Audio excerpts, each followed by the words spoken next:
Kalau coba saya bandingkan dengan pemerintahan 10 tahun yang lalu. Di zaman Presiden Pak SBY, jalan tak berbayar yang dibangun adalah sepanjang 144.000 atau 7,5 kali lipat. Bila dibandingkan dengan jalan nasional, di pemerintahan ini membangun jalan nasional sepanjang 590 km. Di era 10 tahun sebelumnya 11.800 km. 20 kali lipat. Kita belum bicara mutu, kita belum bicara standar dan lain-lain. Kita bicara panjangnya. Kedua infrastruktur ini jelas diperlukan sama-sama. Tapi yang perlu kita perhatikan di sini adalah bahwa keberpihakan ketika bicara institusi ekonomi memberikan kesetaraan kesempatan kepada semuanya. Kalau didengar sekilas doang, pidato Anies Baswedan tadi emang kelihatan keren. Kalimatnya tertata, runut, dan seolah menguasai data-data pembangunan jalan raya di negeri ini. Tapi, sebenarnya Anies cuman melakukan strategi cherry picking data untuk menyudutkan Jokowi pakai tameng pencapaian SBY. Kenapa begitu? Mari kita bahas.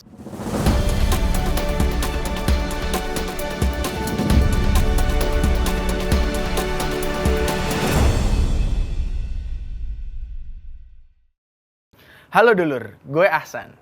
Biar lebih gampang memahami soal cherry picking, coba deh kalian bayangin tukang obat keliling yang biasa mangkal di alun-alun atau pasar malam. Saat mempromosikan dagangannya, para tukang obat itu pastilah menonjolkan khasiat produknya aja. Kayak ini obat paten lah buat ngilangin kadas, kurap, panu, dan lain-lain. Tapi mereka nggak pernah ngomongin soal efek sampingnya. Mereka kayak gitu soalnya bisa jadi efek samping obat-obat yang mereka jual itu berbahaya. Jadi kalau disebut di depan pelanggan nih bakalan gak laku. Kan tujuan orang dagang pasti biar laku. Nah itu juga yang dilakukan Anies dalam pidatonya tadi. Anies cuman nyebutin data pembangunan jalan yang bisa dia jadikan senjata buat menyudutkan Jokowi. Tapi Anies gak nyebut tuh soal data pembangunan jalan desa di era Jokowi. Seperti kata Tuan Guru Bajang Zainul Majdi, Jokowi ternyata membangun 316.000 km jalan desa selama jadi presiden. Sementara mengutip CNBC Indonesia, secara tepatnya nih Jokowi itu bangun 316.590 km jalanan desa dan udah rampung semuanya.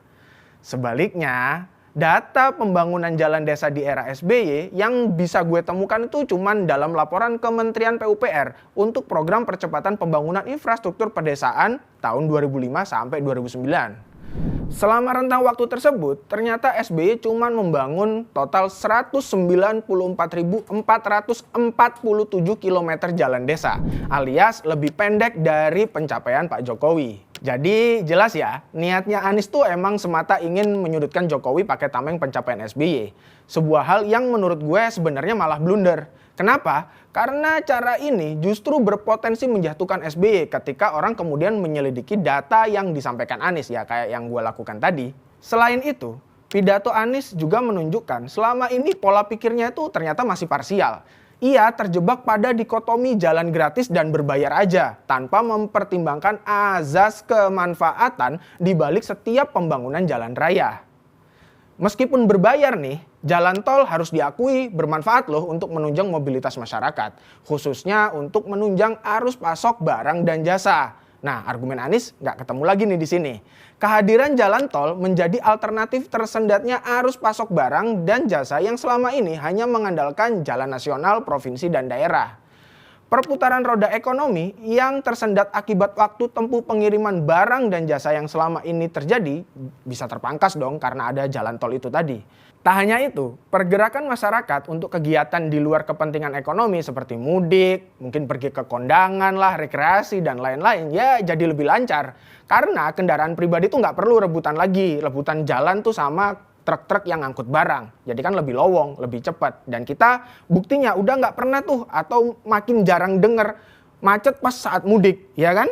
Iya dong. Jadi daripada sibuk berusaha menyerang Jokowi, saran gue nih lebih baik Anies tuh justru sowan lah ke Jokowi. Belajar lagi gimana caranya memperluas sudut pandang soal pembangunan. Lagi pula rasanya kita semua sepakat lah ya kalau pembangunan itu harus berkelanjutan.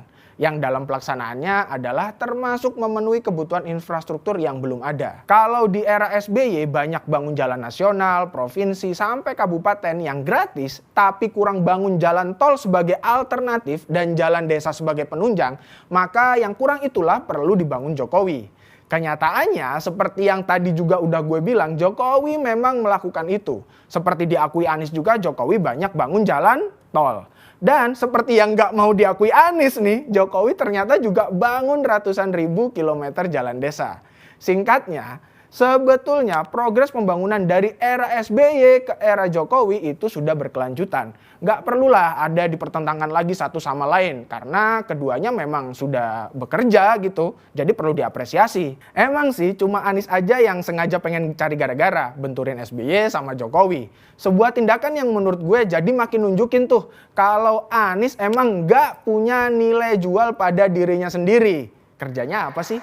Harusnya kan dia pidato tuh berdasarkan pencapaiannya sendiri selama mimpin Jakarta, selama jadi gubernur. Apa benar Jakarta udah maju dan warganya bahagia kayak yang dia janjikan pas kampanye 2017 lalu?